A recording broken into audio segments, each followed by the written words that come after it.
Good morning friends. आज हम bank financial management में बीएफएम में इसके मॉड्यूल ए में यूनिट 5 ठीक है, facilities to exporter and importer third part complete करेंगे। मतलब आज इसको हम लोग इसमें थर्ड पार्ट में कंप्लीट करके इस चैप्टर को क्लोज करेंगे। ठीक है, उसके बाद नेक्स्ट जो है ना हम यूनिट 6 और यूनिट 7 देखेंगे ताकि हमारा मॉड्यूल ए कंप्लीट हो। ठीक है, उसके बाद जो मेरी प्लानिंग है, पहले मॉड्यूल ए के बाद मेरी प्लानिंग है फिर आइदर सी और डी, ठीक है, देयर आफ्टर बी। ठीक है ना, दोनों में से कोई एक होगा। उसके बाद लास्ट में बी, क्योंकि बी क्या थ्योरेटिकल है और बहुत लंबी चैप्टर है, तो इसको हम लोग सबसे लास्ट में करेंगे और ताकि हमें अल्टीमेटली याद भी रहे। ये थोड़ी सी हल्की चैप्टर भी है, थोड़ा सा आप इसको इजीली कर लेंगे तो हो भी जाएगा। ठीक है,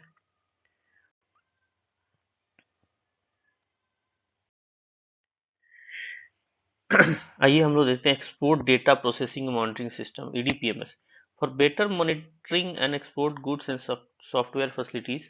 AD Bank to report various returns through a single platform. RBI has launched a comprehensive IT-based system called EDPMS. RBI ने क्या किया है, एक बना दिया है।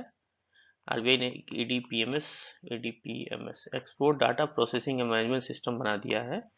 ठीक है, ये कब से चालू हुआ? 1/4/2014 से। अब जितने भी हमारे एडी बैंक हैं, सारे एडी कैटेगरी बैंक जितने भी हैं, इन सबको रिपोर्ट करनी होती है। ठीक है, the objective of EDPMS is to simplify the procedure of filing returns. Return का प्रोसीजर को सिंप्लीफाई करना है on a single platform and for better monitoring to integrate the return relating to the handling and shipping bills of the caution listing exporters. ठीक है, delayed utilization of advance receipt for export and export outstanding beyond the stipulated। तीन जो main मुद्दे थे इसके कारण ईडीपीएमएस बनाया गया था। सबसे पहला चीज, ईडीपीएमएस बना कब? 1 अप्रैल 2014 से। ईडीपीएमएस जो है हमारा, ईडीपीएमएस किसके पास है? ईडीपीएमएस, ठीक है, आरबीआई ने बनाया है, आईटी बेस्ड है, 1/4/2014 से चल रहा है। इसकी जो मेन जो मॉनिटर मेन जो इसका जो एम है, एम इसको कह सकते हैं, पहला क्या है? हैंडलिंग और मॉनिटरिंग ऑफ शिपिंग बिल्स। ठीक है ना, shipping bills for caution listed exporter. दूसरा क्या है? Delayed delayed utilisation of advance for exports and export outstanding beyond the stipulated period. ये तीन इसके जो मेन लक्ष्य हैं कि इस पर निगरानी रखनी है ताकि सही से रिपोर्टिंग हो सके सबकी। उसके बाद क्या है? Feature of EDPMS, AD Bank can access an updated list of caution list exported through EDPMS on daily basis। ठीक है, AD Bank can access updated list of caution list। क्या है अपडेटेड लिस्ट? जो है AD Bank EDPMS के through daily check कर सकते हैं। Hence bank can now refer the updated caution list of exporter on regular basis. ठीक है, RBI will decaution the exporters on the basis of recommendation of AD Banks। AD Bank recommendation के हिसाब से जो है ना, आरबीआई जो है कॉशन लिस्ट में किसी एक्सपोर्टर को ऐड और डिलीट करती है। ठीक है, it is finding to concern regional office of the RBI recommending inclusion of the name in exporter in caution list। This will require the bank to report cases where the exporter is not traceable or not making any serious effort for realization of export proceeds। The guidelines required bank to record advance remittance for export of EDPMS। Besides, bank will be required to record old outstanding advance receipt। अच्छा, एक चीज यहाँ पर इतनी line by line तो पढ़ रहे हैं हम, बस इसमें एक चीज देखिए, आरबीआई की जो रीजनल ऑफिस है ना, आरबीआई की regional office of concern AD bank जो है अपनी फाइंडिंग्स जो है ना किसी भी एक्सपोर्टर के बारे में कि उसको कौशल लिस्ट में इंक्लूड किया जाए कि नहीं किया जाए, वो आरबीआई की रीजनल ऑफिस को, कंसर्न रीजनल ऑफिस को सेंड करेगा। आरबीआई की concern regional office, concern ROs को। ठीक है, दिस विल रिक्वायर बैंक, चलिए extension time limit realisation of export proceed detail of return by AD bank और आल्सो इनकॉर्पोरेटेड। अच्छा, एक्सटेंशन ऑफ टाइम लिमिट, अगर कोई एक्सपोर्टर लेटर है, ठीक है, details of export bills return of by AD bank also can reported in incorporated in EDPMS. Bank are now required to discontinue separate XOX. अब ये बंद हो गया एक्सपोर्ट, पहले जो एक्सपोर्ट डाटा बिल जो भेजा जाता था रिपोर्ट, वो बंद हो गई and report on the EDPMS. Same EDPMS में अब रिपोर्ट होने लगी है। The change in reporting requirement invoice shift from manual reporting to automatic. ठीक, अब एक होता है फैक्टरिंग एंड फॉरफिटिंग, बड़ा इंपॉर्टेंट चैप्टर है फ्रेंड्स। ये फॉरेन ट्रेड में हमारा फैक्टर या इंटरनल फैक्टर भी कह सकते हैं, इंटरनली भी होता है फैक्टरिंग एंड फॉरफिटिंग। ठीक है, अब कहता है फैक्टर और फॉरफिटिंग क्या है, इसको मैं नॉर्मली आपको समझा देता हूँ, बस सिंपल सा। Besides the regular financing avenue of the bank, the exporter have also access to other avenue for financing, which also act as a risk management product. Factoring and forfeiting are two products which allow the exporter to sell their book debts and raise finance. अब इसका जो book date है ना, जो उधारी रह गया, book date, ठीक है, ये क्या करता है, सेल करके उसके अगेंस्ट में पेमेंट ले लेता है। तो ये फैक्टर क्या करते हैं ना, जैसे बिल अब हो गया, मैं आपको सिंपल सा बताता हूँ फैक्टर क्या करता है। ठीक है, फैक्टर और फॉरफिटिंग। फैक्टर, ठीक है, अब मान लीजिए कि हमारा ए यहाँ पे इंपोर्टर है, सॉरी इसको आप यहाँ से शुरू करिए, इंडिया में ए हमारा एक्सपोर्टर है, ठीक है, एक्सपोर्टर है, ठीक है, बी हमारा क्या है, इंपोर्टर है, ठीक है। अब बी हमारा इंपोर्टर है, ठीक है, ए ने बी को गुड्स एक्सपोर्ट किए, ठीक है ना, एक्सपोर्ट किया, सामान एक्सपोर्ट किया, ठीक है। तो जब गुड्स एक्सपोर्ट किया तो बी को क्या है, पेमेंट देने एक्सपोर्टर को। अब इसमें क्या होता है, फॉरेन ट्रेड में एक तीसरा भी आ जाता है, इशूइंग बैंक। एक का कॉन्सेप्ट मैंने आपको बताया था, issuing bank, negotiating bank, advising bank, reimbursing bank, ये सारे जो है ना, इसके थ्रू ही सारे सेटलमेंट होते हैं। बिटवीन में क्या होता है कि फैक्टर्स जो है ना, फैक्टर्स जैसे आप एक चीज समझिए, फैक्टर्स क्या है, मैं आपको यहाँ जो लिखा हुआ है उसके हिसाब से बताता हूँ आपको। ट्रेड में, फॉरेन ट्रेड के अंदर में ही एक फैक्टर भी होता है, ठीक है। Factor is defined as a continuing agreement between the financial institution known as factor and the business concerned, the exporter, ठीक है, selling goods or services to the track customer on open account basis whereby the factor purchase the client book debt, ठीक है ना। Factor क्या करता है, exporter का book date खरीद लेता है, either with or without recourse to the client and in relation thereto control the credit extended to the customer and administrate the sale ledger, ठीक है ना, उसके सेल लेजर को एडमिनिस्टर करता है। as given above, the purchase of book debt is central to the function of factoring, while the credit control and administration of sale ledger are other services provided by the factor. While factor has a long history dating back several centuries in the India, it was introduced in 1990 में introduce किया गया था, ठीक है ना, किसके, Kalyan Sundaram committee, set up to examine the feasibility of introduction of factor in India which were accepted by the RBI, ठीक है।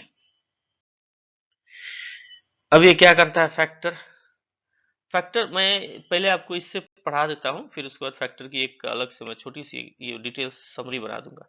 ए फैक्टर प्रोवाइड डिफरेंट सर्विसेज, क्या होता है, debt administration, managing the sale ledger of the client, saving his administrative cost of the book keeping, invoice, credit control and debt collection. This would also include work for following debt collection. पहला credit protection, the professional factors will have facility to credit intelligence to enable them to assess the credit risk and advise their clients accordingly, ठीक है, credit protection भी करता है। The database of the individual buyer built up over a period of time by the factor could be by the client for a fee.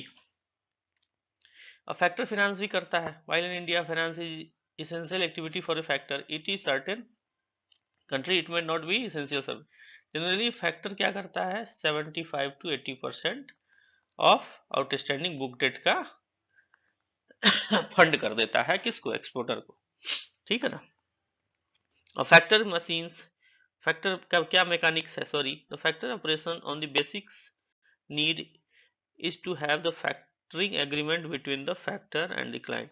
Beside these two parties, the purchaser who has purchased the goods from the client is also a party of factoring deal, which normally involve the steps of given below. The client, ये step है इसका, the client exporter approves the factor to requisite detail of business, debtor and orders in hand which is intended to factored. ठीक है, the factor contact his counterpart in the country of the importer or buyer known as the importer factor to assess the creditworthiness of the debtor. ठीक है, to set limit. अभी क्या करता है factor, आता है मैं समझा दूंगा आपको. The export factor then sign the agreement with the client detailing terms of services along with the indicative limit of the buyers importer.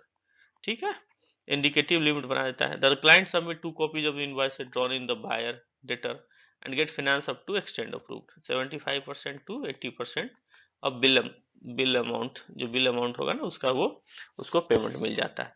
The export factor send 1 copy of the invoice to his counterpart. Normally import factor जो होता है सो in the country of the importer for collection of debt when due. The import factor collect the debt on due date. Remit proceed to the export factor, enabling him to adjust the outstanding. The balance amount is released to the exporter after adjusting the interest charge. ठीक है, तो ये क्या करता है, ये सारी प्रक्रिया है इसमें. अब ए कोई एक्सपोर्टर है, ठीक है ना, बी कोई इंपोर्टर है. फ्रेंड्स एक ज्यादा अच्छा रहेगा एक अलग से स्लाइड में मैं आपको बता दूंगा, क्योंकि यहाँ पे स्पेस कम हो रहा है. चलिए फिलहाल इसको देख लेते हैं. आप इसको ऐसे समझिए कि मैं यहाँ पे सिंपल सा एक चीज आपको डालता हूँ. ये हो गया एक्सपोर्टर, ठीक है ना, ये बी हो गया इंपोर्टर, ठीक है, इंपोर्टर, ठीक है. ये हो गया एक्सपोर्टर का फैक्टर, एक्सपोर्टर फैक्टर, और ये हो गया इंपोर्टर फैक्टर. ठीक है, ए ने सामान भेजा बी को, बी ने बिल रेज किया, ठीक है, सॉरी ए ने एक्सपोर्टर ने सामान भेजा इंपोर्टर को, ठीक है, इंपोर्टर को पेमेंट देने थे, ठीक है, इसके लिए बिल था, बिल इसने रेज कर दिया इसके ऊपर, ठीक है. अब ये पेमेंट नहीं आ रही है तो इसका एक्सपोर्टर का काम रुका हुआ, क्यों, इसको आगे काम करना है ना फिर से, अब इसको पैसे चाहिए. तो ये जो बिल था इसका, इसने जो बिल भेजा था उसको, उसका बदले में जो सामान भेजा, इसने सामान भेजा तो फिर इसको बिल पेमेंट करना था, ठीक है ना. तो ये बिल क्या करेगा, इसके द्वारा जो इनवॉइस रेज करी गई ना, ये बिल रेज करा गया होगा, ठीक है ना, ये ऑर्डर दी गई होगी ना, ऑर्डर इसको कहते हैं, ऑर्डर कह लीजिए. ऑर्डर को क्या करेगा, फैक्टर के पास लेके जाएगा. फैक्टर फैक्टर को बोलेगा जो हमें इस बिल के अगेंस्ट में, वो ग्रेड के अगेंस्ट में फिनांस कर दो, ठीक है. ये क्या करेगा, अगले इंपोर्टर से पूछेगा जी तुम इसके बारे में पता करो कि ये जेन्युइन आदमी है कि नहीं, जी फॉर जेन्युइन, ठीक है. अगर ये जेन्युइन है तो फिर ये ओके करेगा. तो फिर ये क्या, एक्सपोर्ट फैक्टर क्या करेगा, जो बिल अगर 100 रुपए की है तो इसको 75 से 80 रुपए दे देगा, ठीक है. बाकी जो इसके पास बच गए 25 या 20 रुपए, वो जब ये फिर उसके बाद इससे इसका बिल ले लेगा, ओवरड्यू बिल ले लेगा, सॉरी ऑर्डर ले लेगा या बिल ले लेगा, वो इंपोर्ट फैक्टर को देगा. इंपोर्ट फैक्टर मैच्योरिटी डेट पे यहाँ से पेमेंट लेगा, फिर एडजस्ट करेगा, फिर यहाँ से वापस करेगा, और बाकी जो 25 पैसे हैं वो रिलीज हो जाएंगे, ठीक है. ये एक्सपोर्ट फैक्टर का काम है. In case of non-payment of debtor on due date, the export factor settle the dues and the steps to be sues of the client.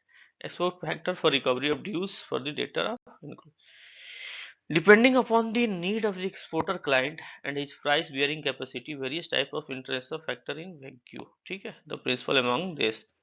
एक तो सिंगल फैक्टर सिस्टम हो सकता है. सिंगल फैक्टर सिस्टम क्या हो गया, दो कंट्री में का कोई एक ही फैक्टर होगा, ठीक है, दो पार्टियों के बीच में कोई एक फैक्टर होगा, ठीक.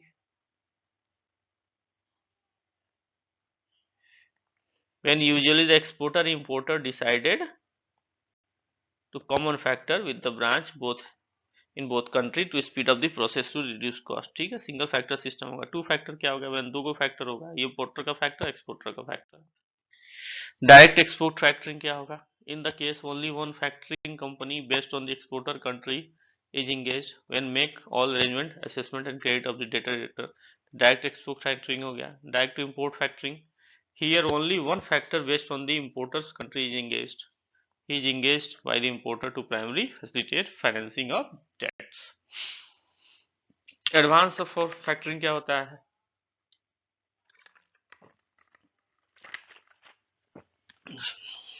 फैक्टरिंग के एडवांटेज क्या है. एक तो एक्सपोर्टर को 75% 80% फंड मिल जाती है इनवॉइस वैल्यू की। नो नीड ऑफ एलसी की जरूरत नहीं होती। The saving cost of the importer का भी कॉस्ट सेव होता है।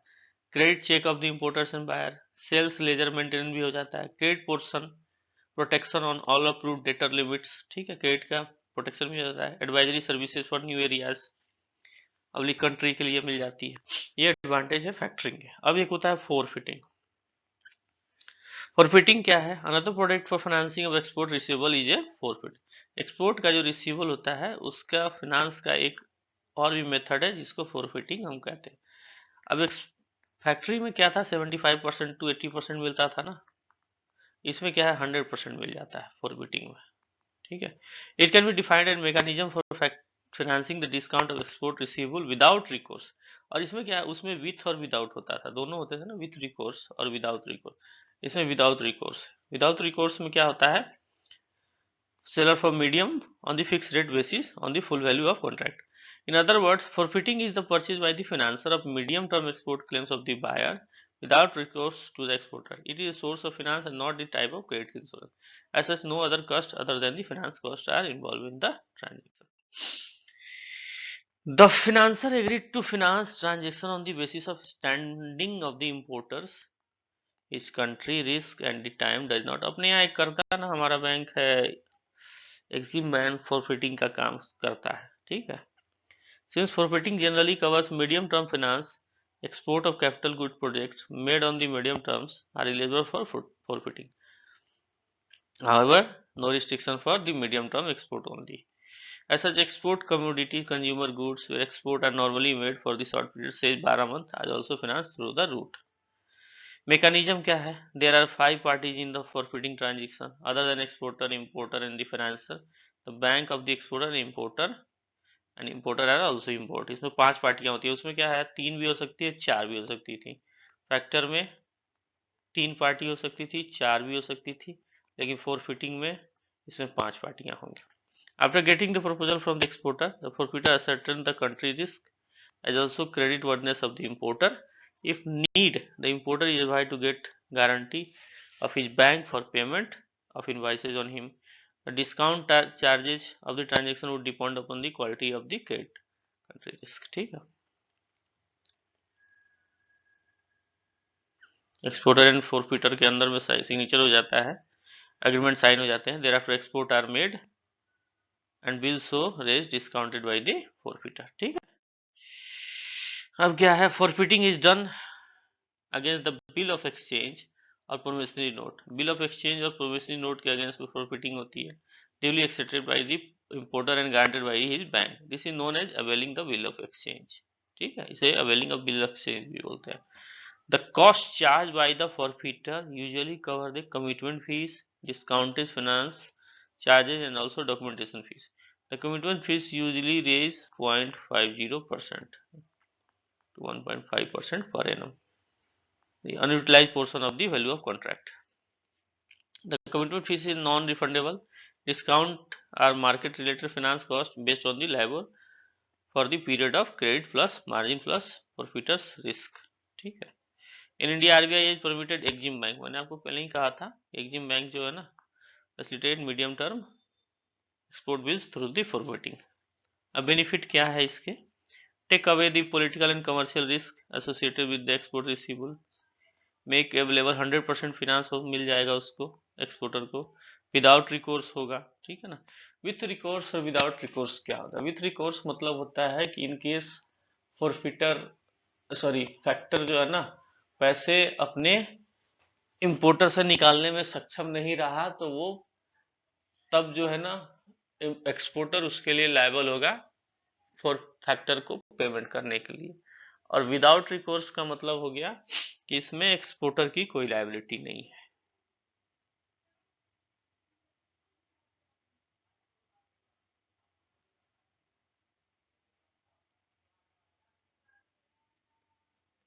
ठीक है।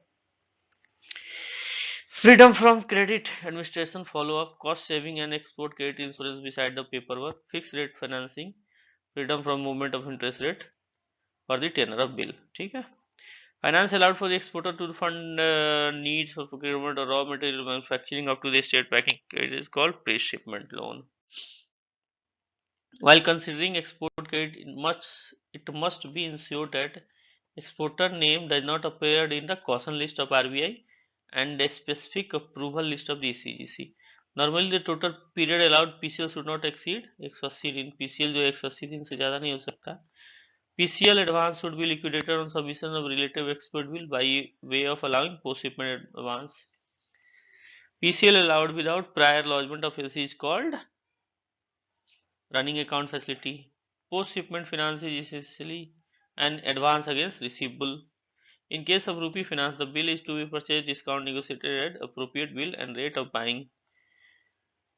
Negotiation of document take place when export documents are drawn under LC. The NTP allowed presently 25 days. Present interest of PCFC EBRX proceeding LIBOR plus 13th. 3 and 50 are the two other methods of finance export. Guarantee payment 3 and 50 are the two other methods of financing export. Guaranteeing payment of the bill of exchange is called factoring and forfeiting. A factor would be finance generally 75% of value, could be 80% of the invoice. ठीक है. Next जो हमारा topic है वो है exchange and trade control guidelines for importers. Importers के लिए exchange और ट्रेड कंट्रोल गाइडलाइंस क्या है? सॉरी.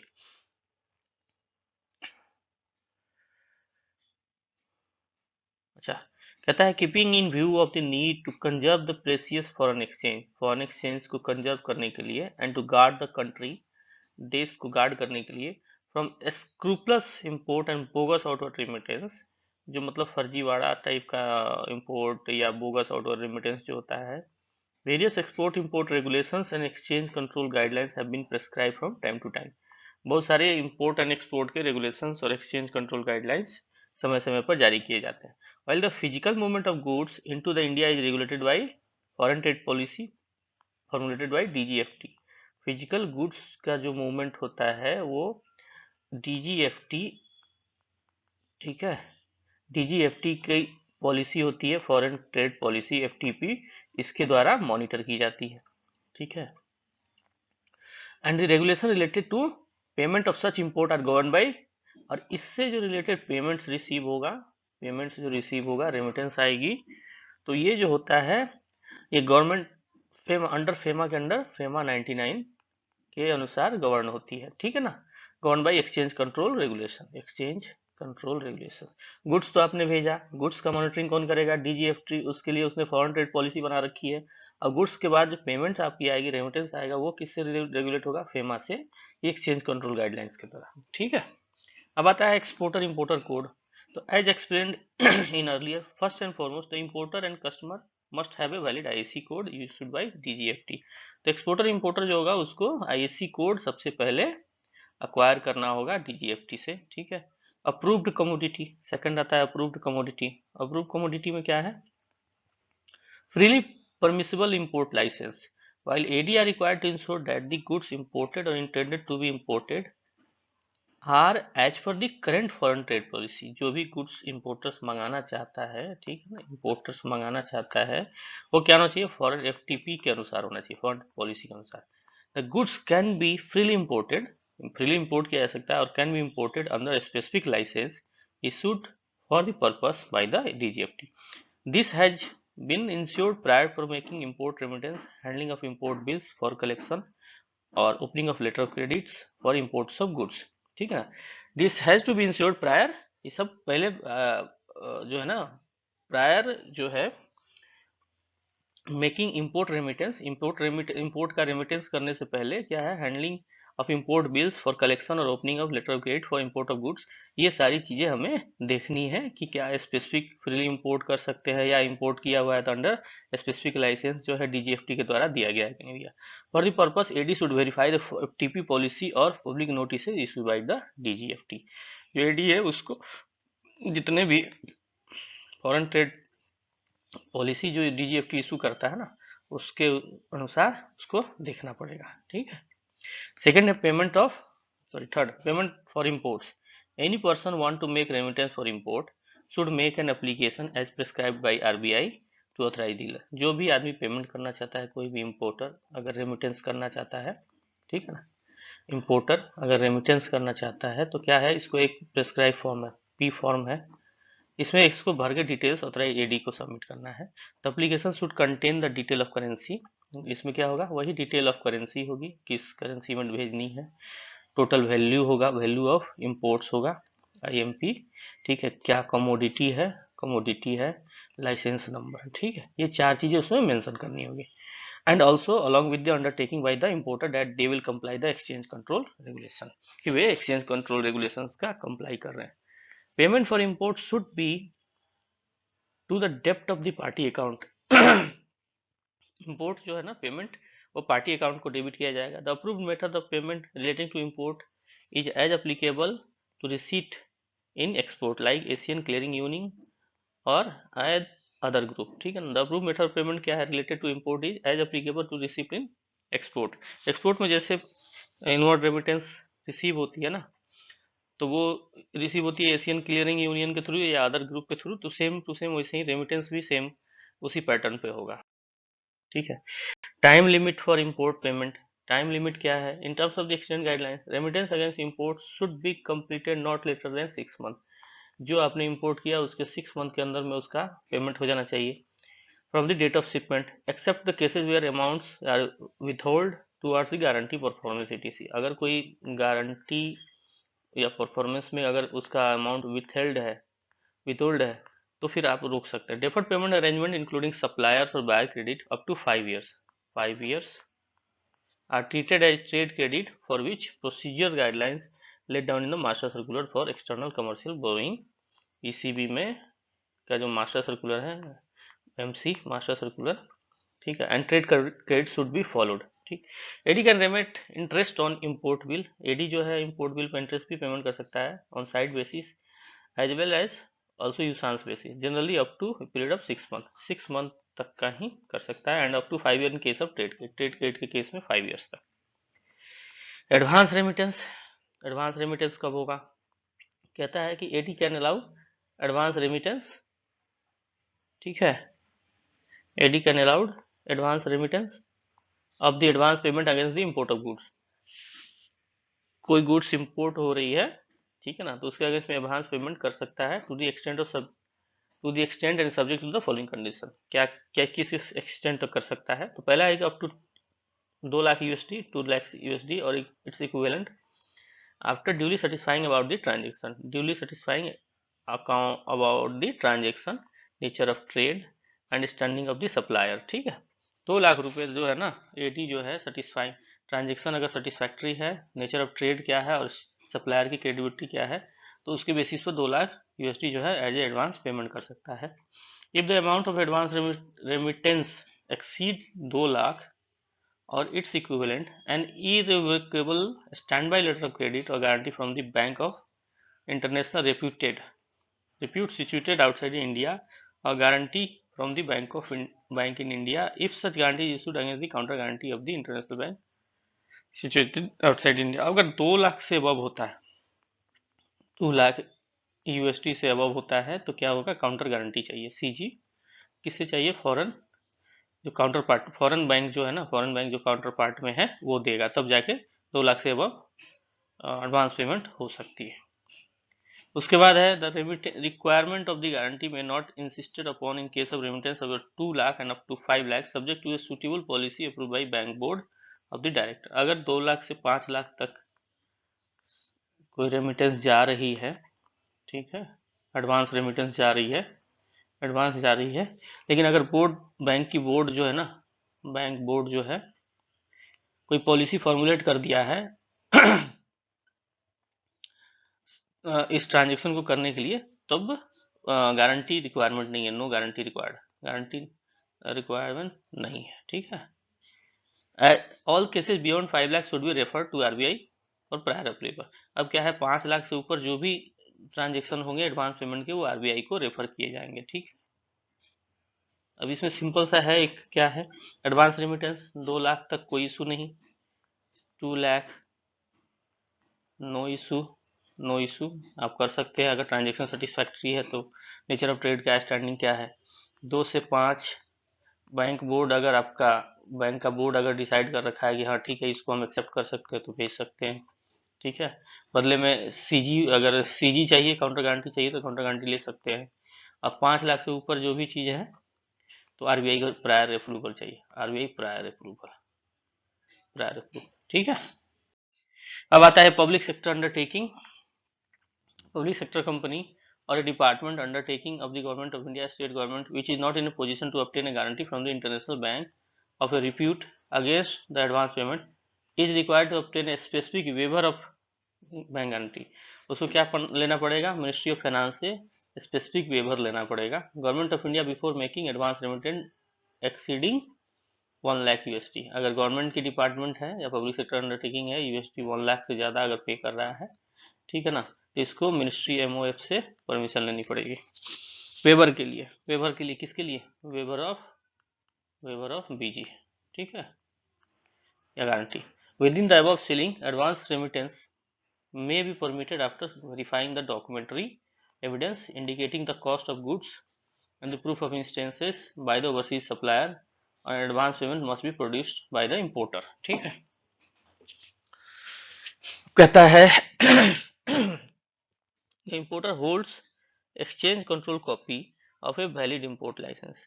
importer को क्या है, exchange control copy रखनी होगी of a valid import license की for importing goods under the reference and also ensure that the goods not covered under the negative list। पहले तो एक तो क्या है, उसको import license होना चाहिए उसके पास, import license, ठीक है, लाइसेंस होना चाहिए। और क्या होना चाहिए, निगेटिव लिस्ट में सामान नहीं होना चाहिए, ठीक है। Remittance is made direct to overseas supplier और his bank and not yet to the agent of supplier. Direct bank को होगा या सप्लायर को होगा, लेकिन उसके एजेंट को नहीं होगा, सप्लायर के एजेंट को नहीं होगा। Physical import into India should be made with in 6 month, 3 year in case of capital goods, ठीक है।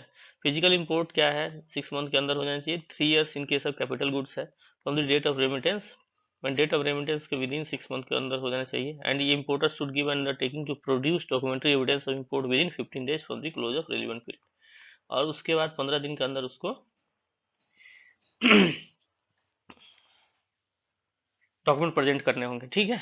In case of non import of goods in India, the AD should ensure that amount of advance remittance is repatriated to India और utilised for any other purpose permissible under the extend rule of guidelines. अगर किसी कारणवश, ठीक है, goods की supply नहीं हो पाती है तो एडी को जो है ना इंश्योर करना होगा कि ये अमाउंट जो है फॉरेन इनवर्ड रेमिटेंस हो जाना चाहिए, रिपेट्रिएट हो जाना चाहिए, ठीक है। अब कहता है evidence of import. Evidence of import क्या है, to ascertain import of goods in India, importers are required to produce submit to the AD who has handled opening of LC और remittance of import bill, the detail of bill of entry, क्या देना होगा, detail of bill of entry oblique postal appraisal form from custom assessment certificate under IDPMS system latest guidelines, ये उसको देना होगा, custom assessment certificate देना होगा, ठीक है। Authorized dealer are required to cross check the particulars of evidence of import with the particulars of the LC open remittance। ये तो ऑब्वियसली ऑथराइज डीलर क्या है, उसको क्रॉस चेक करेगा ही। In case of bill of entry is not submitted within 1 month, another reminder should be sent by registered post, ये तो है। If importer has defaulted in submission of bill of entry within 21 days of date of issue registered reminder, AD should forward a statement consisting list of such defaulter to half year RBI on half yearly। पहले उसको क्या है, 1 month देना है, ठीक है, उसको 1 month की नोटिस देना है, रिमाइंडर देना है फॉर एक बिल ऑफ एंट्री सबमिट करने के लिए, बीओई सबमिट करने के लिए, ठीक है, एडी को।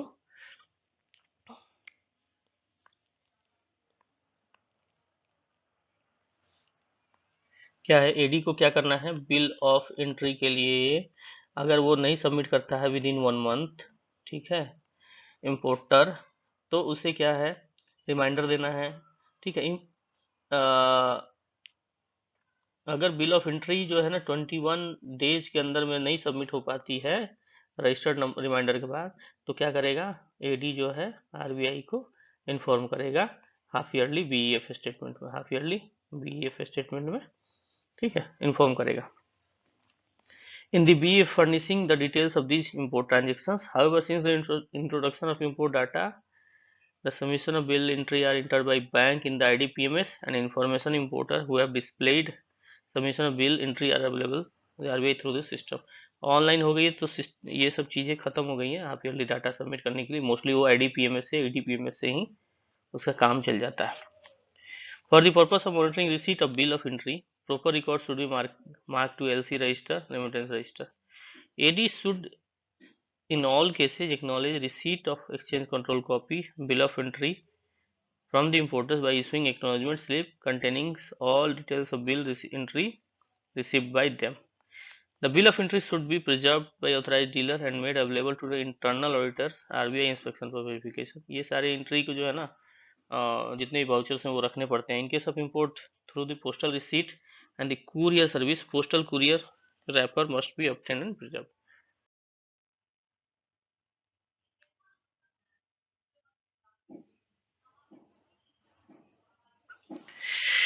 अब कहता है in case of import by company.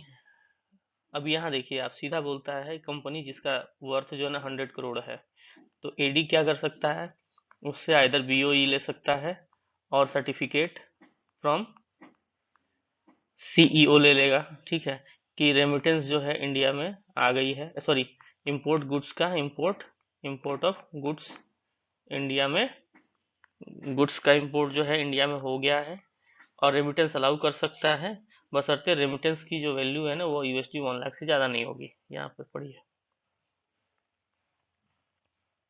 ठीक है.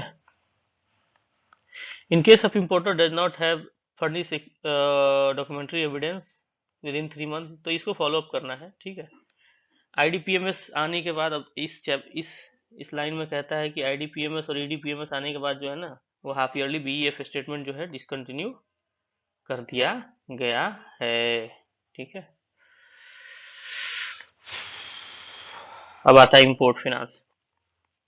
नेक्स्ट है import finance. Import letter of credit. This is the most used financing import. The importer gets LC. Importer क्या मिल इंपोर्ट फाइनेंस. ठीक है. इंपोर्टर क्या है एलसी लेता है sanction from his bank and establish LC on DA basis. ठीक है. एस्टेब्लिश करता है डॉक्यूमेंट अगेंस्ट एडवांस के बेसिस पर मतलब यूसांस. ठीक है. Thereby getting credit from the overseas supplier और उससे क्रेडिट किससे लेता है ये फिर ओवरसीज सप्लायर से on the strength of bank credibility LC. At the times of import of LC are used to generate liquidity by way of establishing DALC or commodity which can be sold immediately on site basis. ठीक है. अब इसके basis पर ये उठा तो लेता है लेकिन इसको साइट बेसिस पर सोल्ड करना होता है उसको कैश के लिए. ठीक है. We have seen how letter of credit work in earlier unit.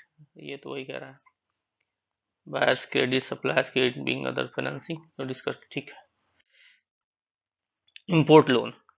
Import loans. Such loans are at the time of granted against the import of raw material goods meant for trading. Import loan किसके लिए दिया जाता है raw material को import करने के लिए. ठीक है.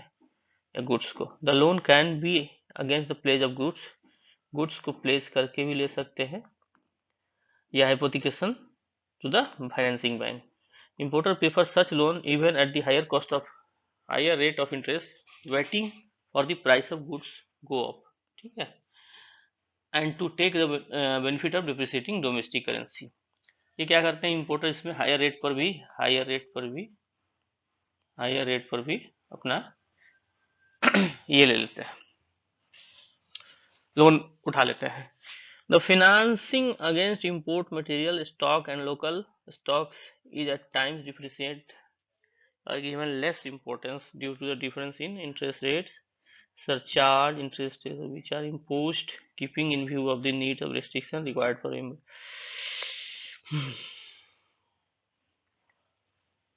अब ये क्या है कहता है due to difference in interest rate surcharge interest tax law which are imposed keeping in view of the needs of restriction required import. धीरे धीरे क्या हो गया थोड़ा सा मतलब लेस इंपॉर्टेंस हो गया इसका मतलब अब बहुत ज्यादा इंपोर्टेंस इस पे ध्यान अब नहीं दे रहे हैं. अब आता है आईडीपीएमएस. आईडीपीएमएस मतलब import data management import data processing and monitoring system. तो ये कहाँ पे है RBI head constituted working committee, A.K. Pandey, एक CGM से कोई इनके, comprising representative of custom, director general of foreign trade, specialist, CZ, foreign exchange dealer, FDI, and selected authorized dealer of the bank, to suggest the putting comprehensive IT-based system to facilitate efficient. The working group has recommended for development of a robust and effective IT-based system, import data processing and monitoring system. The lines of export data monitoring. इसी तो जैसे ही export data है उसी तरह import data monitoring system बना.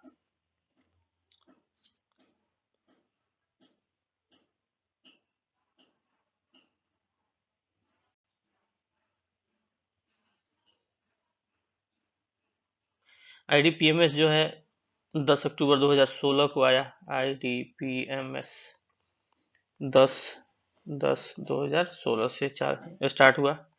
To track the movement of import through the banking system, customer had modified the bill of entry format, display the ID code bank concerned as reported by the importers. ठीक है, custom ने क्या किया, bill of entry का format जो है modify कर दिया. Primary data on import transaction from the custom will first show in the IDPMS server and thereupon depending upon the ID code shall be shared with the respective bank. सबसे पहले custom से data किसको जाता है, IDPMS में, और फिर वहां से बैंक को जाता है for taking transaction forward. The similar way to the system wherein shipping bills detail are shared to export transaction through the IDPMS. ठीक है, जैसे एक्सपोर्ट डाटा में the AD will enter every subsequent activity which document submission outward remittance data in IDPMS so as to update the IDPMS database on real-time basis. It is therefore incumbent upon the AD bank to upload and download data on daily basis. ठीक है, ये तो कहता है.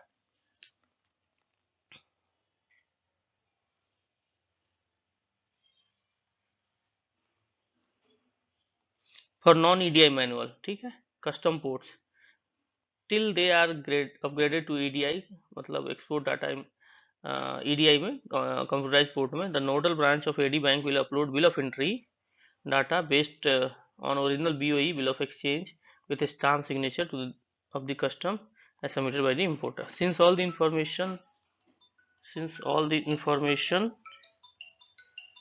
on submission and non-submission of bill of entry would be available through the RBI through the IDPMS server, submission of BEF statement जो है ना बंद कर दिया, पहले जो आता था. उसके बाद नेक्स्ट जो हमारा है facilities for exporter and importers में ट्रेड क्रेडिट. तो ट्रेड क्रेडिट में दो आते हैं, suppliers credit and buyers credit. ठीक है, तो सप्लायर्स क्रेडिट क्या होगा? Supplier's credit is a credit directly extended by the overseas supplier of a goods to the importers. ठीक है, अब इंपोर्टर कोई गुड्स का इंपोर्ट करना है उसको, तो जो सप्लायर होता है डायरेक्ट उसको ट्रेड क्रेडिट देता है. ठीक है, तो ये क्रेडिट फैसिलिटी जो है वो जब सप्लायर दे तो उसे सप्लायर्स क्रेडिट बोलते हैं. As in the domestic market, in the international market also the payment terms are either sight on credit. इसमें क्या है, इसमें पेमेंट का जो टर्म होता है साइट होता है या ऑन क्रेडिट होता है. ठीक है, the period of credit normally depend upon the necessity of the exporter. Time period जो होगा वो क्या होगा, एक्सपोर्टर की जरूरत के अनुसार होगा. To increase the sales, the demand of a goods in the market, requirement of a importer and the current market practice. The exporter may avail finance against the bills after making the shipment. Shipment करने के बाद जो है ना, bills के against में finance ले सकता है from his banker and bank would receive funds on maturity date. Bank क्या करती है, फंड्स जो है मैच्योरिटी डेट पे प्राप्त कर लेती है या उसको लिक्विडेट कर लेती है. However the exporter shall be liable to repay his bank in case overseas buyer does not make payment on due date. ठीक है, अगर उसका ओवरसीज बायर ने जो पेमेंट ऑन टाइम नहीं किया तो एक्सपोर्टर को क्या करना पड़ता है, फिर एक्सपोर्टर को अपने बैंक का पेमेंट या उसको क्लियर करना होता है. ठीक है, लाइबिलिटी होती है उसकी. In India the period of supplier credit is gone under the terms of exchange control guideline issued by the RBI. Earlier importer of India are allowed to avail supplier credit for period of the 6 month. पहले supplier credit 6 month का होता था from the date of shipment, किससे? Date of shipment से, ठीक है। Without any approval of the RBI, however, supplier's credit availed beyond the 6 months on the date of shipment was termed as a short-term loan and therefore required RBI approval, ठीक है। और greater than 6 month होता है तो इसमें RBI approval चाहिए supplier's credit में। Subsequently, with the implementation of more and more liberalized step by the government and the Reserve Bank of India, and also due for comfortable position of the country, forex reserves relaxations were announced for the import goods as well to facilitate their operation and make approval hassle-free. The supplier's credit can be extended by overseas supplier as per the RBI norm. Overseas supplier जो है RBI norm के अनुसार भी supplier credit extend कर सकता है। The same norm apply for the buyers credit also. With a view to providing greater flexibility of structuring of the trade credit arrangement, RBI has permitted the resident importer to raise trade credit in rupees within the following framework after entering into the loan agreement with the overseas lender, ठीक है। अब क्या क्या कहता है? Trade credit can be raised for importers, trade credit can be raised Trade credit can be raised for importers of all items except gold permissible under the 400 credit। Trade credit आप ले सकते हैं सारे आइटम्स के लिए, all items accept gold को छोड़ के, ठीक है। Trade credits period for the import non capital goods for of the 1 year के लिए ले सकते हैं from the date of shipment और up to the operating cycle whichever is lower, ठीक है। फ्रॉम किससे? Date of shipment. Trade credit period for import of capital goods can be up to 5 years from the date of shipment. Trade credit जो है 5 years के लिए capital goods का ले सकते हैं। कैपिटल गुड्स के केस में क्या होगा? 5 years होगा capital goods. No roll over extension can be permitted by AD1 bank beyond the permission limit. कोई रोल ओवर नहीं होगा और परमिट भी नहीं करेगा AD1 bank. AD1 category bank can permit trade credit up to $20 million equivalent per import transaction। AD1 bank जो है ना 20 million और इक्विवेलेंट इम्पोर्ट ट्रांजेक्शन के बराबर ट्रेड क्रेडिट दे सकता है। AD category 1 bank are permitted to give guarantee letter of undertaking और LC in respect of trade credit और maximum period of 3 years from the date of shipment. AD1 bank क्या है? LC दे सकता है, LU दे सकता है, ठीक है, लेटर ऑफ गारंटी भी दे सकता है, ठीक है। कितने दिनों के लिए? 3 years के लिए, ठीक। और कितना मिलियन दे सकता है? 20 million दे सकता है। The all in cost such as rupee denominated trade credit should be commensurate with the prevailing market condition, ठीक है। All other guidelines of the trade credit will applicable for such rupee denominated trade credit. जितने भी guidelines है वो रूपी denominated trade credits के ऊपर based होंगे। नेक्स्ट जो हमारा है वो है बायर्स क्रेडिट। जैसे सप्लायर्स क्रेडिट था वैसे बायर्स क्रेडिट।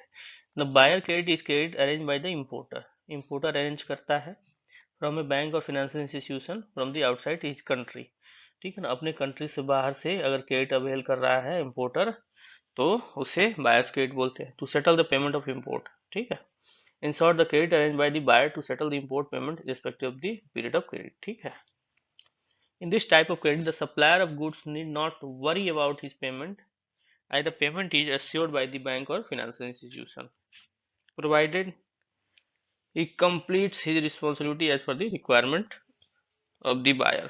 इसमें क्या होता है? रिस्क नहीं होता है।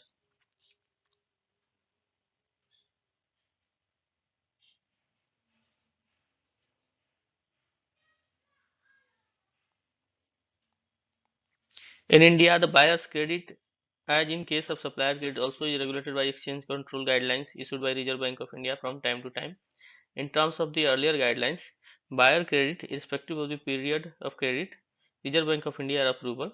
In era of restricted regulation, imports are being made restrict import and thereby conserve precious foreign exchange। import को मतलब थोड़ा सा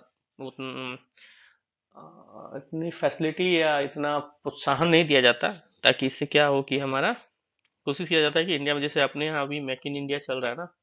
मेक इन इंडिया किस लिए है? ये हमारा एक तो कंट्री में जो है इंफ्रास्ट्रक्चर डेवलप हो, दूसरा कि हमारा फॉरेन एक्सचेंज की जो रेमिटेंस जो है वो कम हो, ताकि हमारा कंजर्व हो सके। तो ये सब चीज़ों का कारण इम्पोर्ट गवर्नमेंट, सारी गवर्नमेंट जो है इम्पोर्ट को थोड़ा सा रिस्ट्रिक्ट। कहता है now in liberalised era and with the comfortable position of the country foreign exchange reserve bank of india has permitted bank to approve their level itself buyers credit for maturity of the 1 year। ठीक है, maturity 1 year के लिए क्या है, buyers credit bank AD1 को RBI ने permit कर रखा है, AD1 को। ठीक है, for import of all item permissible under the foreign trade policy up to $20 million import पर transaction, 20 million import per transaction। Similarly, for the import of capital goods, bank can approve proposal for buyer credits with maturity of the 5 years। Buyers credit जो है 5 years तक के लिए दे सकता है, subject to RBI guidelines for amount not exceeding 20 million per transaction। 20 million per transaction की जो है buyers credit और उसकी maturity 5 years तक के लिए बैंक अप्रूव कर सकता है। Cost of raising trade credit, the all-in cost ceiling of the raising trade credit is presently 350 basis point over 6 month. ठीक है, कॉस्ट क्या आएगा ट्रेड क्रेडिट का, 360 BP for 6 month over LIBOR, ये इंटरेस्ट रेट आएगा। For the respective currency of the credit और applicable benchmark, the all in cost is include arranger fee, upfront fees, management fees, handling, processing, out of pocket and legal expenses if any. ठीक है, तो ये हमारा friends chapter यहाँ complete होता है। अब आइए थोड़ा सा फिल इन द ब्लैंक्स देख लेते हैं क्या है। Check your progress, every importer must have IC code होना चाहिए। Remittance against import should be completed not later than 6 month. Advance against import can be allowed maximum 2 lakh USD without insisting guarantee of international bank.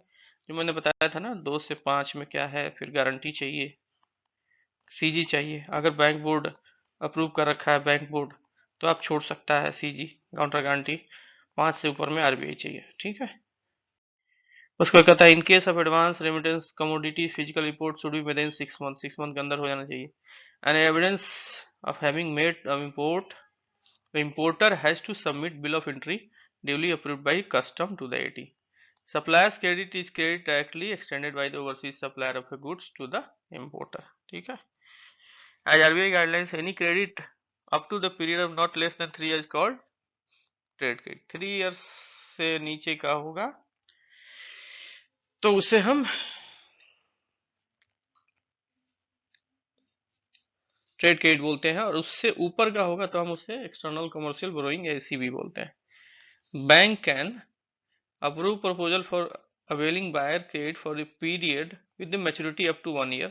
ठीक है, और import of all item permissible under the trade policy and up to $20 million for import transaction. ठीक है, 1 year और 20 million, ठीक, per transaction. अब एक आता है true and false. The Reserve Bank of India with powers under the foreign trade policy regulate the exchange control receipt payment. False, ये कौन करता है भैया? Reserve Bank of India with power under the foreign trade policy, नहीं, RBI की अलग से guidelines है। Every person firm company engage in export import trade has to apply to obtain IC, एकदम चाहिए। Subtext is used to declaration export of software, एकदम 100%। Trade sample of good publicity material supplied free of payment must be declared and statutory declaration form नहीं चाहिए। Payment of export bills can be received by debit to FCNR account to the buyer, ये होना चाहिए। ठीक है, एकदम correct है। Export to Nepal are to be paid through EQ mechanism, नहीं, जरूरत नहीं है। Status account holder are allowed to retain 100% eligible credit received in EFC, रख सकता है, सही है, ट्रू है। Export bill financing known and PCL, false है। In case after allowing PCL export do not take place, the advance is still treated as export code, नहीं, वो हो जाता है ना। फिर at present bank are allowed to charge interest of PCFC for 180 दिन, कितना लाइबोर प्लस 1%। ठीक है,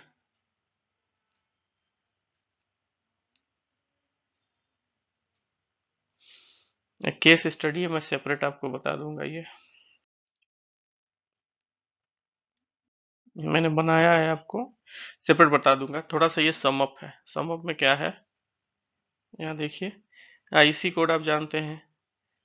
जितने भी एक्सपोर्ट इंपोर्टर हैं सबको लेना पड़ता है डीजीएफटी से। सॉफ्टेक्स फॉर्म सॉफ्टवेयर की जो ट्रांजेक्शन्स होती हैं या ट्रांस एक्सपोर्ट होता है उसके लिए। ईईएफसी अकाउंट क्या है, फॉरेन अकाउंट है which can be open maintain by exchange earner an individual firm और कॉर्पोरेट। पीसीएल क्या है, an advance allowed by for requirement of goods. ठीक है, pre shipment loan, manufacture of shipment of goods for export purpose. ठीक है, उसके बाद क्या है, पीएसईएफ पोस्ट शिपमेंट एक्सपोर्ट फिनांस। ठीक है ना, एक्सपोर्ट बिल के अगेंस्ट में जो फिनांस होगा। Notional transit period each bill. ठीक है, नोशनल ड्यू डेट। क्रिस्टलाइजेशन क्या है, conversion of foreign currency liability of export bill as individual bank guidelines in case of non payment. PCFC packing credit allowed in foreign currency. EBRT post shipment finance in foreign currency. ठीक है, और factoring क्या है, finance and maintaining of book debt by the other party. Forfaiting क्या है, finance of export bill on non recourse basis. Buyers credit क्या है, credit arrange by the buyers importer to finance the transaction. Suppliers credit, credit arrange by the suppliers exporter for finance of the transaction. Bill of entry a document certified by the custom authority, evidence of the goods. ठीक है, ये question answer. चलिए, ये कुछ terminal questions हैं friends, आप खुद से करिएगा। ठीक है, तब तक के लिए आपका थैंक यू। अगर आपको हमारा चैनल अच्छा लग रहा है तो इसे लाइक करिए, शेयर करिए, सब्सक्राइब करिए, और एक जो ये बेल वाली घंटी होती है ना, बेल वाली बहुत अच्छी तो नहीं बनी, बट ये जो बेल वाली घंटी होती है ना, इसको आप थोड़ा सा जोर से दबा दीजिए तो आपकी नोटिफिकेशन आपको मिलता रहे। ठीक है,